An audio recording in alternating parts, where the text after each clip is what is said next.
DJ's significant other, is working, and June's is on her way, but we have Tara, who will be filling in for Janice on presenting the treasurer's report eventually. So maybe just a little round the room first names. I'm Joe. DJ. Yeah.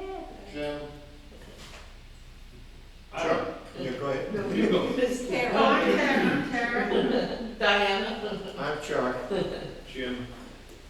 I'm Catherine from Murray Hills. I'm Bill. Catherine is representing Murray Hills this evening. So what happened with there? You guys had a board meeting and you were appointed. What was the position? It's a liaison committee. Liaison. So somebody goes to Rollo, somebody comes here, somebody goes to police officers. And there's also a way that you can request the agendas for every meeting that happens in Lake Worth and then do a non-agenda item thing. And I always talk about the Smith property for us. So that is read aloud at every day and happens. And it's a really simple procedure, and I've got 2 other people that have volunteered to do it, and we'll see if that happens. Yeah, I like that. And the other thing we're gonna keep after is the airport. If they're what? The airport. Yeah. Holidays at the airport. Oh, is that an issue? Who is that? Who's Well, doing that? Well, you know, I know. Thought it was it's not a big thing for Murray. No, they're huge. They talk about there's Not there's hurt. so much more activity. Yeah. You're gonna have a couple of king areas And they're dirty, there. Clean. they're But So do you have a representative at No. So that's Murray Hills for that? But it's on our agendas. Everything's. Are the parking there? Okay. Yes, sir. One hangar, one's in the new, At the entrance on Irish Road. what do you call it, high hangar. 6 p.m. for truck delivery. No, I will fly a lot. All right, so we shall get on with the Pretty good. agenda. So we have 6 points that I'm gonna go over. They're not gonna be that lengthy, but I thought we should make a point to start off on a lovely note with a big, big thank you to all of those that participated in bringing our community spring party together. That happened at McMillan Island. We were sort of on the backside of the island, close to the water. It was a beautiful day. We had great weather. Taylor and DJ did an awesome, awesome job. I mean, they got the vibes with the music. DJ did a whole lot of cooking. How many quantity? I think 100 and 100. Yeah, of hot dogs and hamburgers, and they were good. So wanted to make a point to say thank you on that. Janice and Larry also helped out in the organization. Janice, you would have seen her if you were there, giving out the bracelets and marking and checking everything. So it was really a lovely day. I'll say special thanks to George LaCosta, who works at Parks and Recreation. He was very kind and friendly to us and helping us, giving us the guidance we needed to put this together and make sure all was proper and in order, that we didn't need permits for certain things or whatnot. And he was very much encouraging and happy to hear that we were doing this, because he said it had been too long, that apparently this used to be done on a regular basis, and we certainly hope that this might have reboosted, revived that tradition on a yearly basis when all our residents are here for the lovely weather. We had attempted to get the mount unit from the sheriff's office, the canine unit as well, and the fire station, the firehouse to come. 2 did show up, the firehouse and the canines. Canines came and went because they realized it was the park for the dogs, and plus we had also invited a rescue. So they were like, our therapy dogs can't see other dogs. And the mount unit was last minute. We have a mandatory training on a Sunday afternoon, so couldn't happen. And the firefighters were there at the beginning, but unfortunately the truck was too large for the path that gives into the island. So, but they were like, you know, we have lots of other stuff that we could do and bring. So I think next year we have a good point of contact to reach out to. I'll just say, please spread the words. If you have organizers, people that like to do these kind of things, gather the picnics and the, June, this way, not that way. Then please tell them to reach out, because even if they're maybe busy family members and don't necessarily come to our meetings, I know I have a lot of people that email me, however. I think this would be a great opportunity for them to help put this together. We definitely need assistance for it. It takes a lot of time and energy and work to get it all together. The shopping for all the food, I mean, it's a little organization, so we'd love to have a little more hands-on deck for it next time. Out of curiosity, did the county charge us for the use of the island? No. Good. You should. It would have been Parks and Recreation, and we asked ahead of time. Nope, this was pretty much because Nicholas Cole, I was supposed to say the duo, they came and graciously did that for free, and it really was, they were great. I mean, they were great. Great to listen to, and we had everything just set up, so we were just pretty much with our tables and the grill DJ had, that ginormous thing, and it was the food and all the utensils and all of that we ended up paying for. But yeah, the cost of living these days. Don't we usually get, the treasurer's report and, You're up next. um, Just for a good, positive start. All right, and so on to Tara for the treasurer's report. okay, everybody, you need to know this actually is not my treasurer's report, it's Janice Silver's treasurer's report. And so we started out in January with a balance of $7,734.24. We had a deposit of $200, and then our global insurance, which we have to pay, was $656. And then Larry Silver's got GoDaddy, which was $22.17. And we got another deposit of $130, which gave us $7,385. Then in February was the picnic, and it cost us $457.80. Banyan Printing to send the flyers out, and the news notice was $781.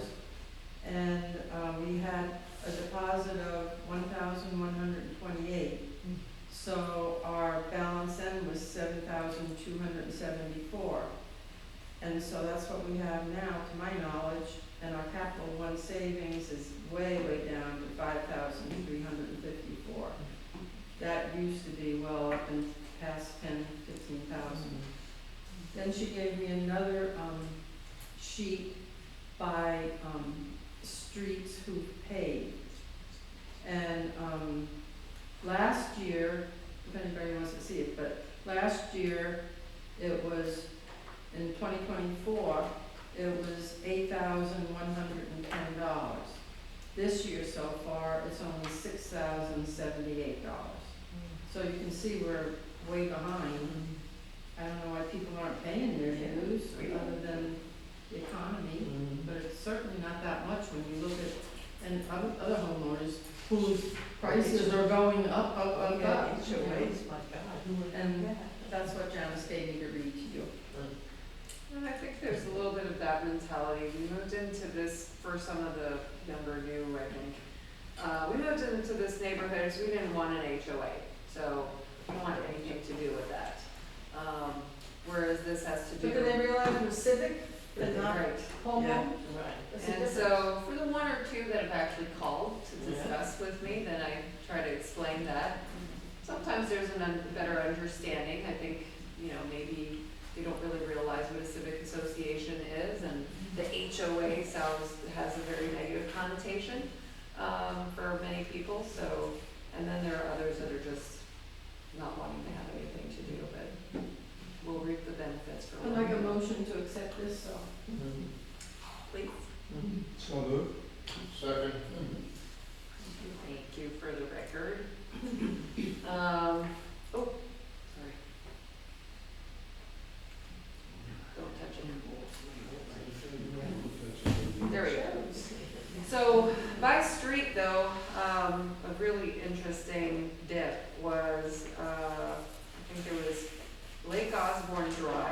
we went from 2,283 to 1,438 from one year to the next.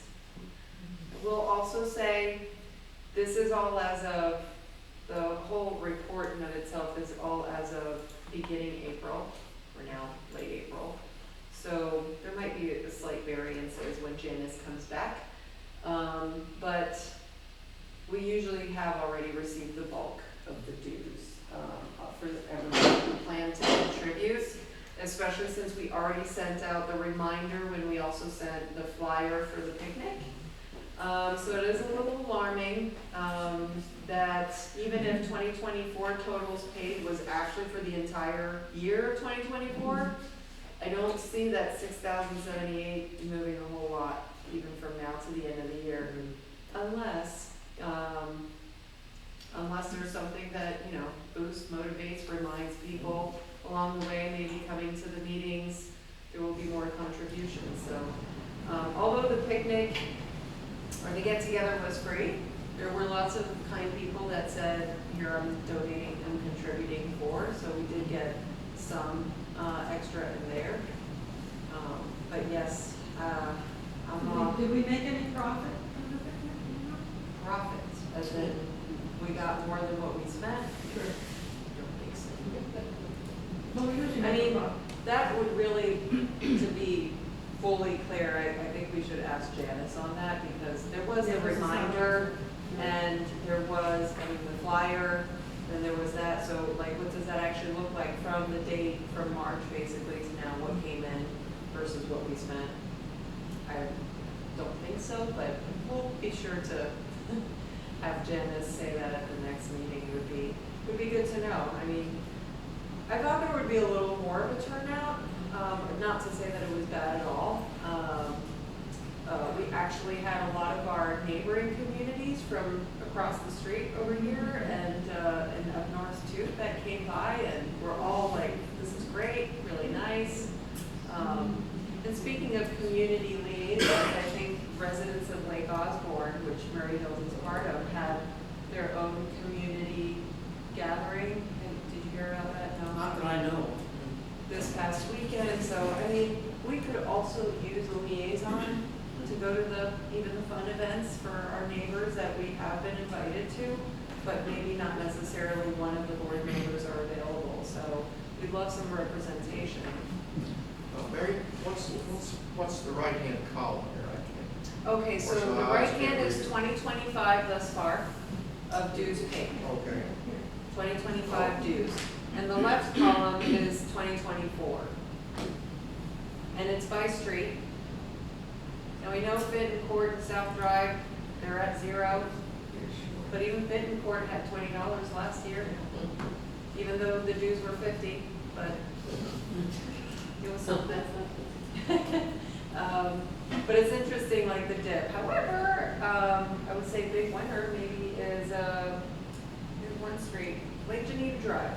Went from 450 last year to this year 611 so far. So why? I would love to pick brains. So are the green highlights increases from last year? Yes, those are the pluses. Pink. The pinks are the minuses, yellow 0, and where it wasn't highlighted, which really was only one line, Nanette Court is equal to last year with a $100 contribution. So it must be at least 2 households, even though Nanette Court has more than 2 households. Any other questions on the treasurer's report? Okay.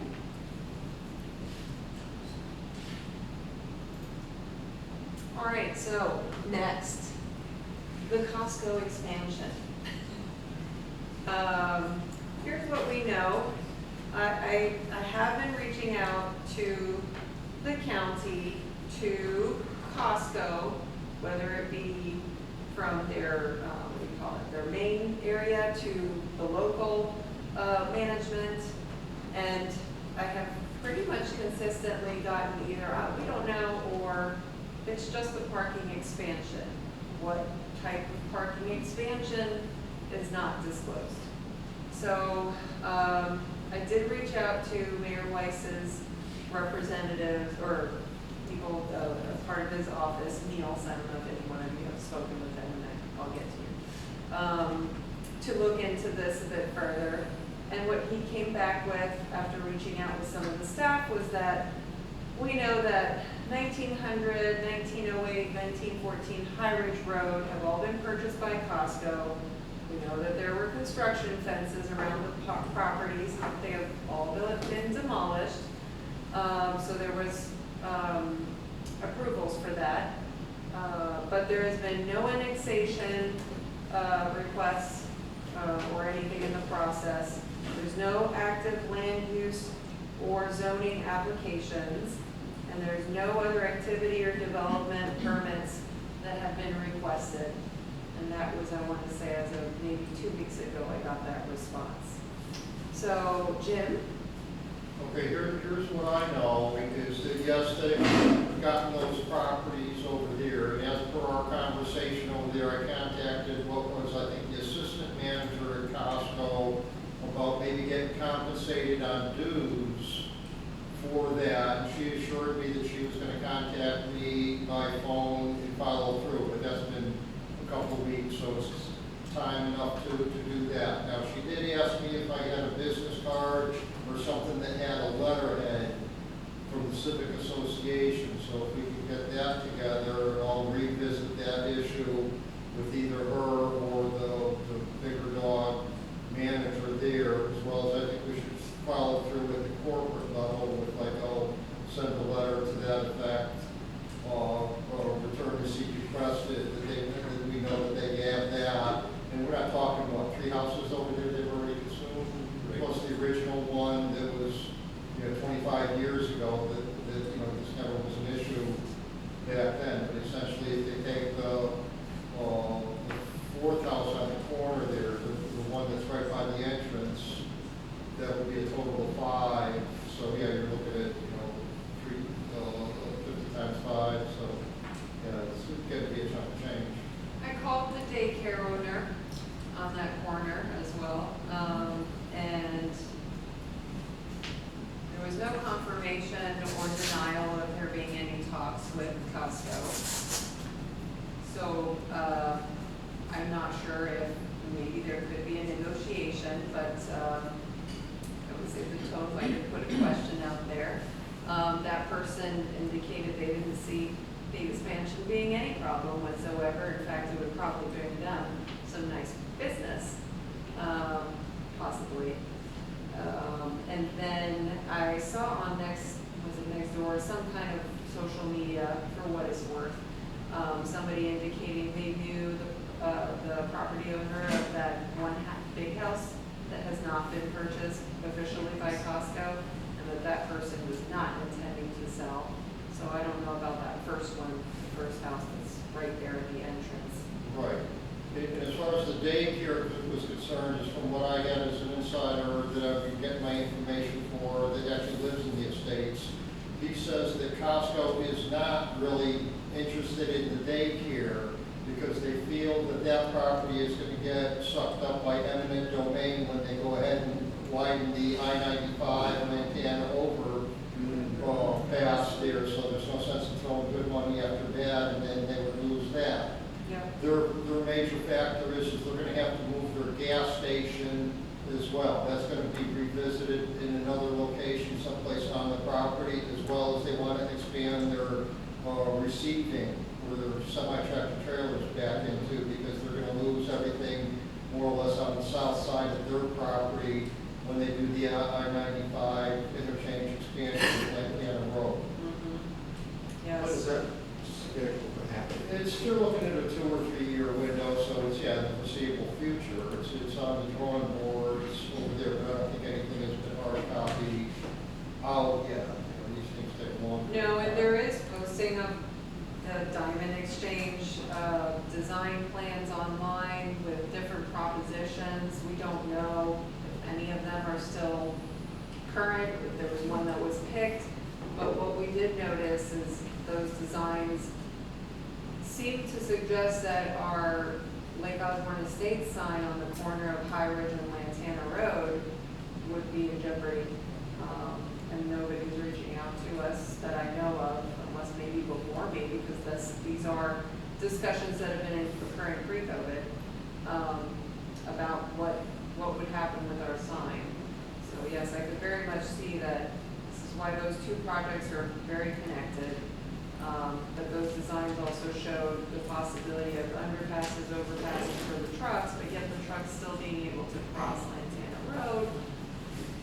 So it really would be nice if we could get some current update knowledge, or just to say, we're really not working on that right now because we have other matters to tend to, so we'll take, I don't know.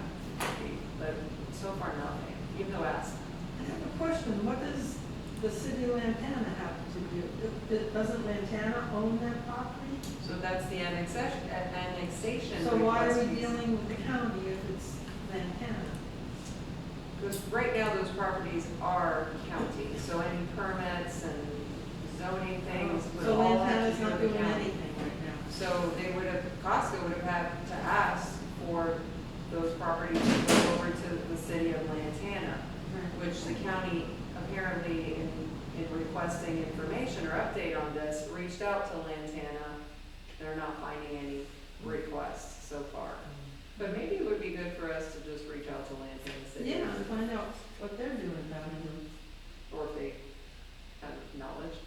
Yeah. The other thing that I've noticed too is if you pull into the solid waste authority where their hazardous materials drop off is for household use, they're already moving the power poles to the south over there, so that they're moving ahead on this. And then that hazardous material drop off that are for household use is, from my understanding, gonna be moved more towards High Ridge Road, where here a couple of hurricanes ago, there was a tub grinder in there, and they ground up the yard waste and whatnot over there, so that's gonna be relocated as well. So, you know, So that's that'll all. be down over in this area somewhere. Well, yeah, right, to the north of where we're actually sitting right here, there's a big area in there, so they anticipate there probably being an entranceway off of High Ridge. And from what I can see is this High Ridge between Lantana Road and Pike Bluff, so it's not gonna be long, but that'll be eventually widened as well. And I did get a call after you were in touch with somebody, I think on the local though, because they mentioned your name, Jim, so they were asking about our civic association and dues, and they'd get back to me. That's all I have so Well, far. yeah, and I guess by their expansion over here, I think on an average day, they turn 6,000 units there on, Monday to Monday over there. So on weekends, obviously, there's more people over there, but I find that hard to believe now because the parking lot is entirely full, from 10 o'clock in the morning till, 6, 7 o'clock in the evening. So how is that going to increase if they do away with the entrance ramp off of Lantana Road? Were they going to be able to access?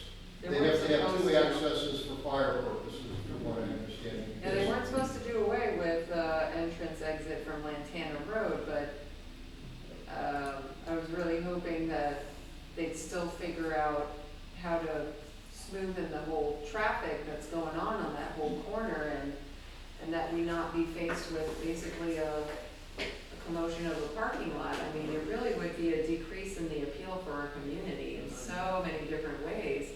And even worse if there's a gas station on the corner right there.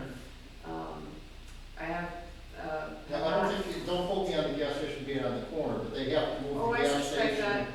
Yeah, they have to move the gas station because they're gonna lose, yeah, the Makes area sense. on the south side of that access road when they widen the, I-95 overpass in Lantana there. So what the big picture is over there, I don't think anybody really knows other than somebody that knows isn't letting the information out yet. yeah, and I've called to out of state, and the type of responses lead me to believe that they don't really want to tell us because it probably could be a problem, and concerned that maybe we would start to put a break on it. But Catherine, you were going to say something, sorry. I'm sorry? You were going to say something? Yeah, Yeah, he's pretty much answered. Oh, he got it, okay. This is Okay. hearsay from somebody that told me something from the city of Lake Worth and all, but they were thinking about putting the gas station along High Ridge Road and adding these, things where you plug in your car for electric cars and moving it all there on High Ridge Road, which is across the street from our housing, you know? Which is really a logical place, because where it is now is the traffic is horrible. Yeah, But- and not just for those houses, but it's just like an increase, it's going to be an attractive, thing possibly for all the people that come from far away to this Costco. When I heard it, this is better Costco than the one in Boca and then the one. So it's an increase of traffic going through our neighborhood because of all of this. And not to mention fumes, their drainage already goes into Lake Bass, which goes into Lake Osborne. You know, in that process, would that be changed? Because it's kind of polluting the lake too. I don't know, I'd love to know the numbers compared to our septic tanks. But, what else was I gonna say? I also heard that in the whole destruction of the homes and putting up those fences, I didn't hear, actually it was on High Ridge. And there was a lady who looked very upset, and I think she lives somewhere in Lake Bass, Circle Drive. And I said, what was happening? And she said, all those construction people are not only crossing from our neighborhood, but they're also going and dumping their garbage on the pickup day all through in our street. So she was very unhappy that they were hanging out on their breaks or whatever in that area. I didn't see it, I was in the car in passing, but I saw her what seemed to be saying 2 words and crossing back over to go walk back home. Not sure what happened with that after, but. So, if anyone has a little bit of time and maybe willingness to compose and write some good letters, I'll take any help I can get to keep following up on this on a regular basis, really, I think is what this is gonna need, follow-up and not let it go. Cause there is definite progression, so we'll see. Anyone else? Costco?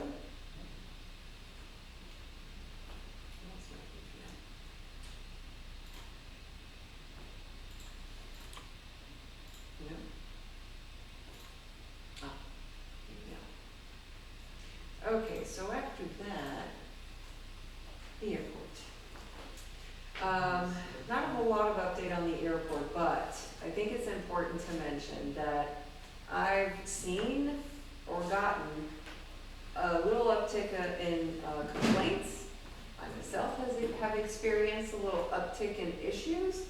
And Mr. Coakley is always so instrumental in taking the lead, taking action, and writing emails and explaining things.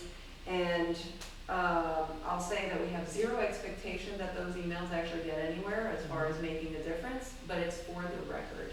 And I really appreciate that he takes the time to do that. I know it's his thing. He's been at it so many years, but that's even more of a credit for being consistent after these many years.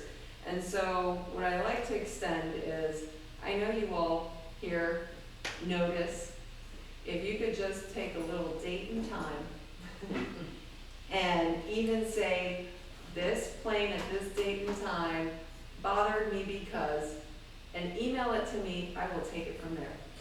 But we need the record and we need the documentation. Had we had that, when this whole case about the jets started with the FAA, had all of our complaints been formally documented and part of the legal case, it may have made a huge difference, and we don't know what the future holds. So, but I do hope that it will some good things to ensure that there's some harmony with this park, airport, and us. But right now, it's very, very alarming. So definitely there's been an increase in activity. It's almost like one hasn't even taken off from the runway, that the next one is starting right behind, so it feels like a bombardment coming over. They're also at very low altitudes. There is a noise abatement procedure that says no touch and goes on the east-west runway that affects both Atlantis and us the most, but they're doing touch and goes. And these aren't just, you know, outside planes that come from other areas and fly into our local airport, but there are those too, because they can get away with it, is what I flat out told the field base operator. And there are the local schools that have been told millions of times, I'm sure, and still do it.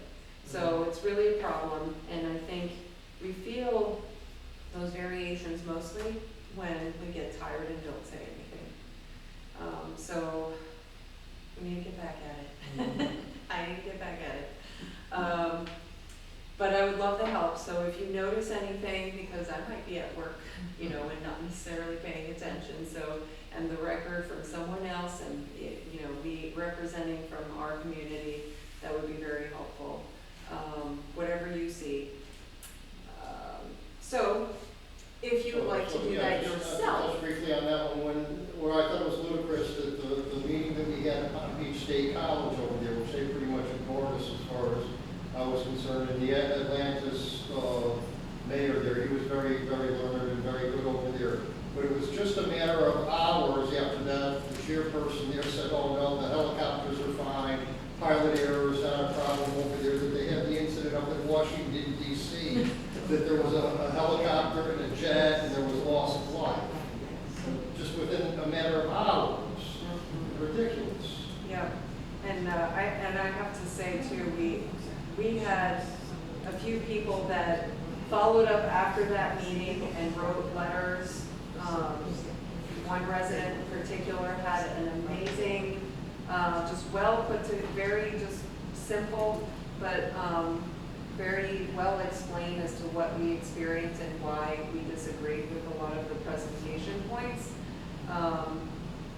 But yes, it does feel like it was checking a box for, we had a public meeting on with the plans. So, and Mayor callback from Atlantis is still on this. That's part of my next slide, actually, and I'll come back to the emails. I have a question. Okay, like the other day, this plane came and I thought it was coming in the house. Because I usually don't get them over me, but it shook.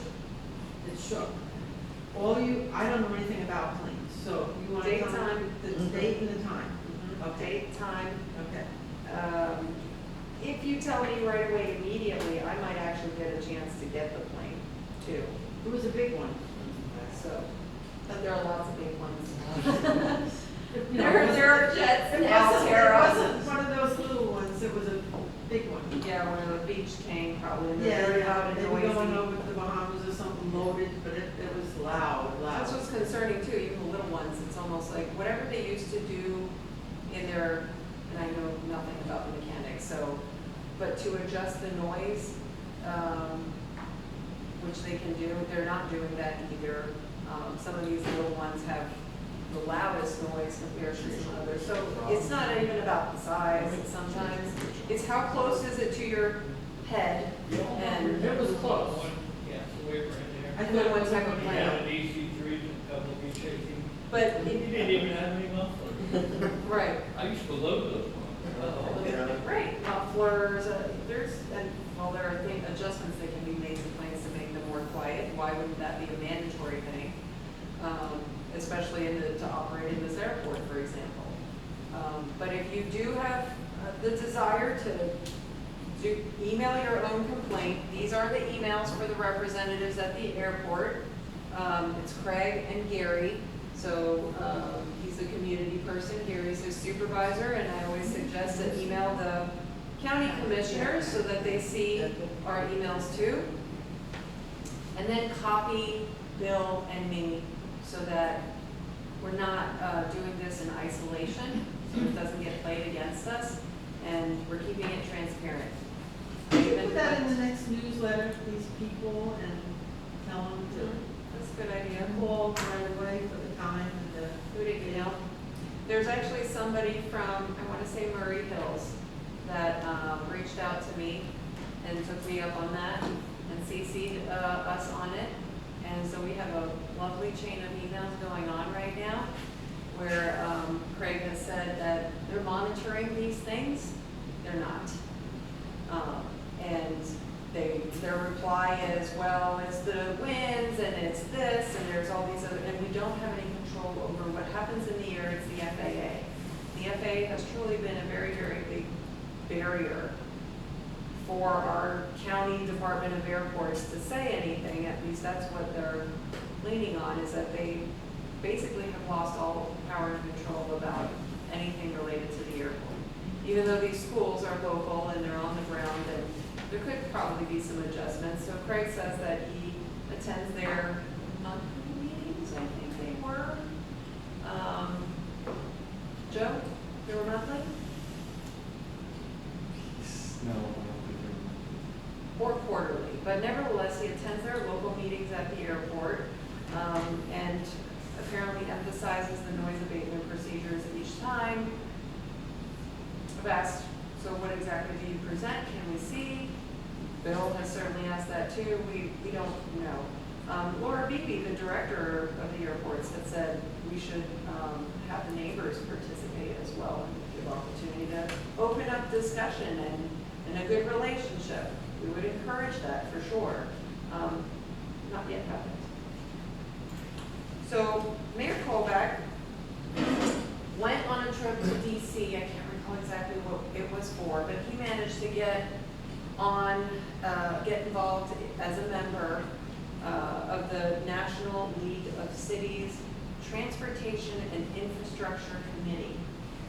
And this is information that he's sharing with the leads on the airport. So he says it's made up of elected officials from around the country. So he took the opportunity to tell them about what we have been experiencing here at the Park Airport, and with a big emphasis on how difficult it has been with the FAA. So we have documentation of complaints that we made for safety concerns, and the FAA really has no response. It's not timely. It's very delayed. The process is with zero consideration for our well-being and our concerns.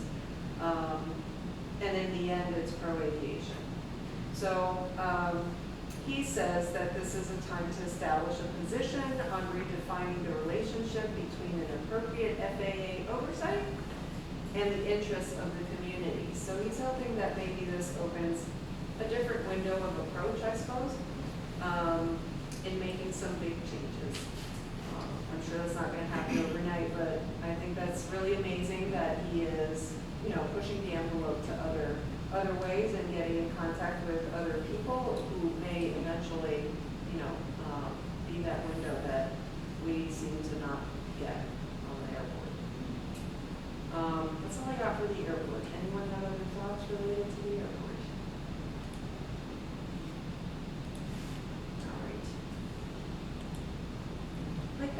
Lake Bass Bridge project, and all of the sidewalks and the bicycle lanes and all of that. I said, I asked also Niels under Mayor Weiss if he could maybe just check and see that Mayor Weiss is, or Mayor Weiss, I'm still having him as mayor, Commissioner Weiss, check in on this because we're really hoping that one of our virtual meetings where Commissioner Weiss said, ask the county engineers to remove the sidewalks, the bicycle lane, to consider our input where we gave pictures of ideas for this bridge to remain a residential looking bridge, not be altered and modified or a big block of concrete. We had many suggestions.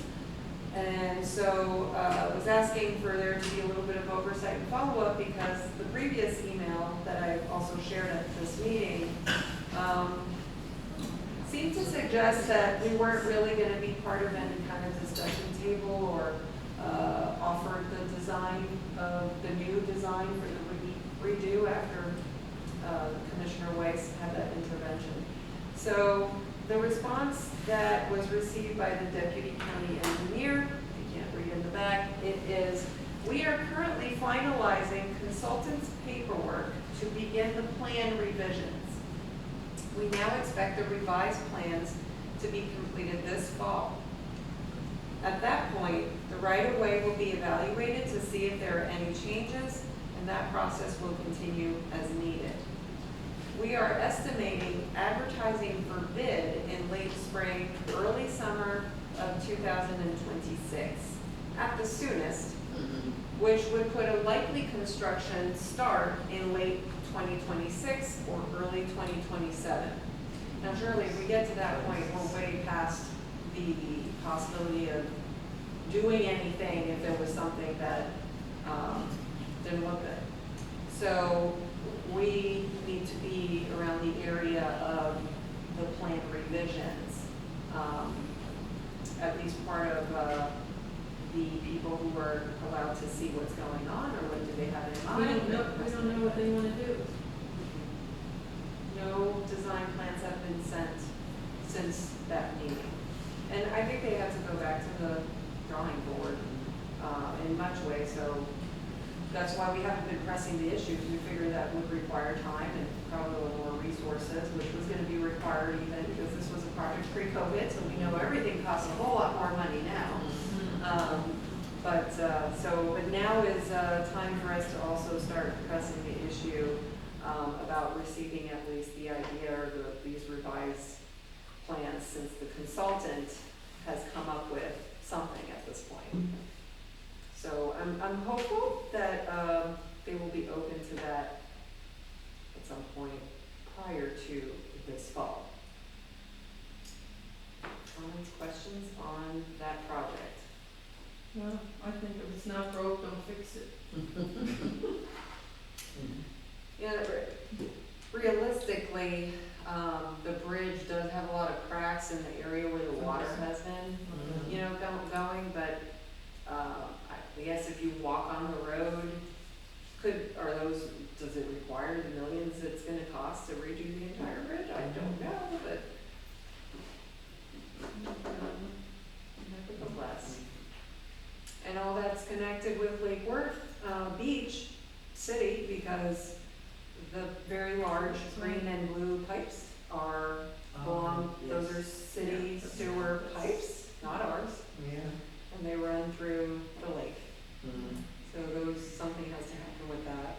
Which I think if you were to remove those and whatever pipes are underneath that bridge, that would give a height. So if someone boat motivated here to get under that bridge in Lake Bass, just that would be enough, because you can't really put in a huge boat with no lack of depth that there is anyways there. I mean, I actually put my foot in that one, so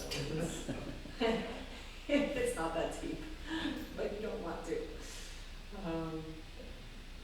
So yes, anyone interested in participating in that committee, please do let me know.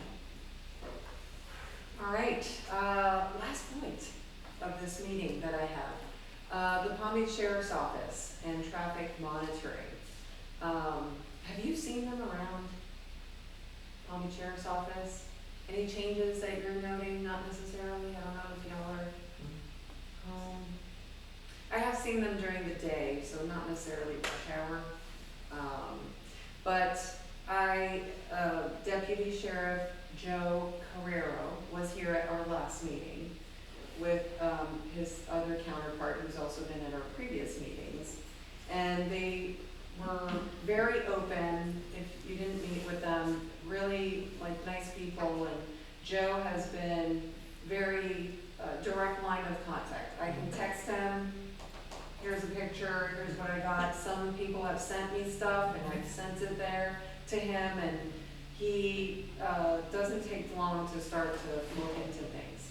So I started sending him pictures of those trucks. That's my ring camera. And somebody else also sent me video and pictures of trucks, so sent that too. So by the third or fourth, he was like, okay, I'm on it. And actually, I think you might have seen if you're on Facebook, I posted a request to see if there was any clearer video to catch a specific, it was a dump truck actually. And had a couple residents that went and looked and caught those trucks and sent it to me. I think the sheriff's office needs to be, we need to help them know you know, the reality of what we're experiencing. And when they get this information, they run with it and do something with it. And I think Joe has been instrumental in sort of driving that. Yeah. Are you looking for recurring trucks that come through every day, or how can you tell the difference to someone that's making a delivery or filling a propane tank or septic truck or doing something in the neighborhood versus cutting through? There are no truck signs. Like, there's no truck signs. But I think the biggest concern is that these types of trucks, the weight Yeah. is not made for our roads. So they should not be here. And they really have no business being here. Now, there was a truck that came through that was doing a furniture delivery, but clearly that was a furniture delivery for probably 15 houses. And, you know, they're doing their stops like that. So what happens in other communities where they're gated?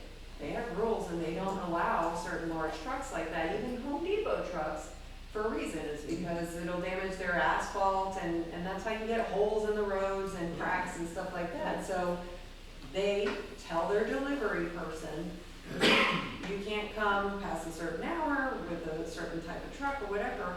If our residents were considerate about our roads, in our area, they could say that. But there are no truck signs, so the driver should see the truck, So no trucks, the or no roads. through trucks, or?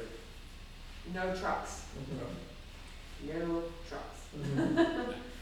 So, but what we're seeing are the large gas tank ones, not, you know, necessarily a ton of, you know, large, oversized, these semis that are here for restaurants and just have no business in our community, you can tell. So those are the ones that have been sent. You might have noticed the, what is it called? The big sign with 40 miles an hour on Lake Osborne Drive. I got a lot of messages when that was put in, whatever day, a few days ago. That was an error. It needed to be 30 miles per hour. I said I would actually like it to be 25 miles per hour, but, so they fixed that, but really that's all for the purpose of tracking and getting license plates. So it was nice to see that we're trying to look and track these people down. And if you're not necessarily around, but consistently in the morning and in the evenings, there were dump trucks belonging to one specific company, 12th Avenue and the railroad tracks. Since their intervention, I've seen it maybe once or twice, but you can tell that that intervention has been positive, and we don't see those dump trucks coming through the community like we did. Hopefully it continues, but just to say. So if you see something, please do say something. And we have a line of communication right now, so let's take advantage of it. What they need though is our help with the evidence. You know, we need the picture, we need the license plate, a description of some kind. You got the security cameras that can give any information. Send it. Are they maybe coming along Lake Osborne Drive where it joins Langtown Road? Is that They're north or southbound. area of main concern? North or southbound, Lake Osborne Drive, yeah. All right. Now, They're just cutting the fruit. And there's not as many I wonder why you humps can't as just High Ridge, so maybe put a trail camera, a trail, that would record the license plates. I think that's what they're doing. Right, yeah. That's what they're needs doing. to do that, that's what they need to do. Yeah. Well, I mean, you can buy one too. Yeah, but let PBSO do it. They should do it, it's their job. Well, yeah. What's the situation with the COP program? Is that just a done thing? You mean the neighborhood, The thing? citizens observe, yeah, we used to participate in, but I guess they killed it with COVID. That's prior to my time, yes, and that is a wonderful program when you have enough people that come together, because I think it requires a minimum of people signed up on that. I think that's in Murray Hill, though. I don't think that we participated in that. We did. Years I mean, ago. We did, because we used to We do did a few it. years That's ago. how we have the sign, neighborhood neighborhood watch, the signs are still there. No, this is where they give you a police radio in a car. Drive around. We drove around, you know, just observe and report, was what they told us to This do. was before your time, Jim. Yeah. You're looking at the Before many lieutenant, people's you're looking time. at the lieutenant, and my husband Don was the captain. Yeah. So Yeah, that's Right, right. so you're the one. it's probably Yeah. 15 years, and, Yeah. and we had a unit that had over 35 people. Right, Yes. but I mean, now it's over in Lily Hill. And then There's- everybody. Currently, there's a- There- We have one of those little cars, and there is We somebody went that's down, seen and in then we were uniform combined occasionally with Murray Hill. drive around that thing. And then Murray Hill. A golf cart? No, it's Oh, they have a car. Oh, yeah. But we had a good connection with the police department. I mean, we were, Can you redo that connection? huh? Can you redo that connection? We're not here enough. We're no longer here enough. As in what, 6 months out of the year? No. That's plenty of time. No, We're not. unfortunately now it's Really? like a month, unfortunately. So we're glad to have you here Today, today. we all come with Well, weekend. yeah, unfortunately, we're glad to be here. You Yeah. know, and we have different family members coming at different times. Oh, you should tell them to go and get that connection. You stay in the house, that means you can. We Let found, me- we found it very informative. Oh, we learned a lot. We learned a lot about the activities of the police Yeah. program and Sheriff's office. the sheriff's program. Well, I will ask Joe if he could come to one of our meetings again. If you have specific topics that you think, you know, would be most valuable for him to cover, then let me know. Because they can come here with the statistics of, you know, what crime, what arrests, what reports, what, I think we would like to ask them if they've been giving out speeding tickets, for example, or maybe what came about with the trailer. But anything in particular, they can do that. There is a crimemapping.com thing that shows, I'm not exactly what triggers, the information that gets on there. I think it's by case number, so there are lots of times where sheriff's office responds to things, they don't generate a case number, but it could be relevant for suspicious activities. You may have noticed that there's some kind of vehicle that crashed into the wall of that property on Lantana Road and in between High Ridge and Lake Osborne Drive. And Jim was just telling me that there's a car or some vehicle that crashed into the crossroads of 12th Avenue and Lake Osborne Drive. Really? So, and I think there's a portion of the,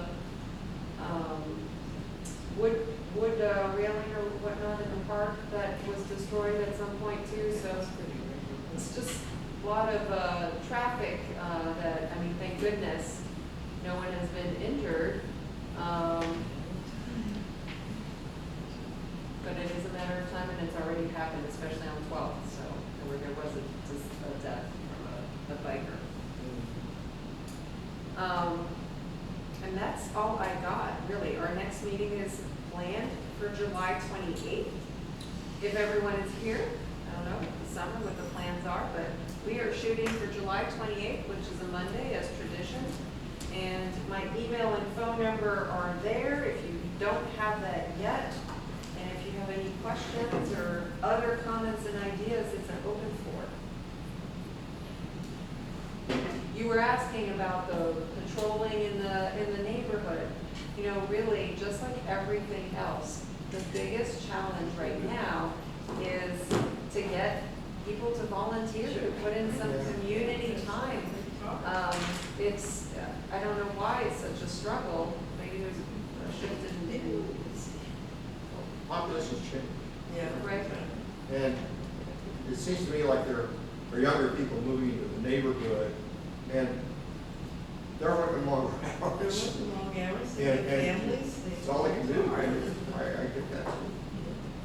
4 times a year, hour and a half. Right. Or an hour, or maybe not even that, you know, what about with the dues, or what about with, being a part of a committee to, organize a little bit? I do have, you know, one resident that says can't make these meetings, but would be happy, has some engineering background, and would be happy to research on things. but, you just need to follow through after that, so. We had the same problem, we had nobody run for the board this time, So then that means. so they rolled over, I mean, luckily, everybody stayed. Yeah. Right. And then we have others that are, you get tired, so what happens? Joe is like, we're tired. We need someone to like, give a break at least, just keep a rotation. Plus it's good for ideas and energy and making things progress, so. So nobody has any other things they wanted to bring up? Thank you for all your good work. Yes, thank you, Mary. Yeah.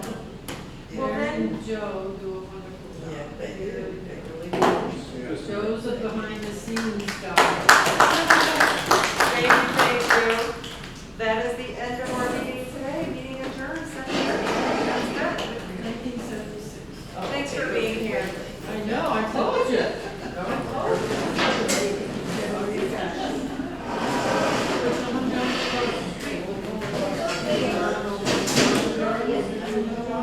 Because we don't have Larry here.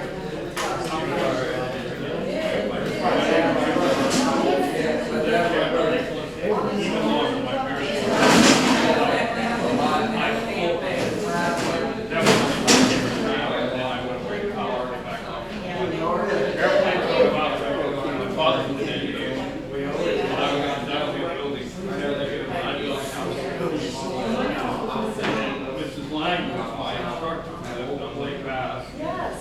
So, what I'm saying, the problem is right now, I live on Lake River.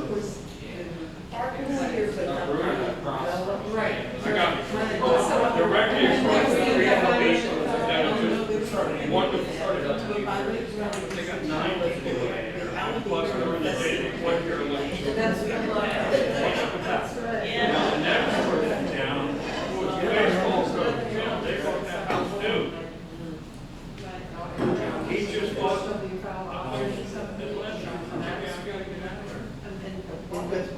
Because the other people that are next to him, they got 10 people and 3 children living there. The guy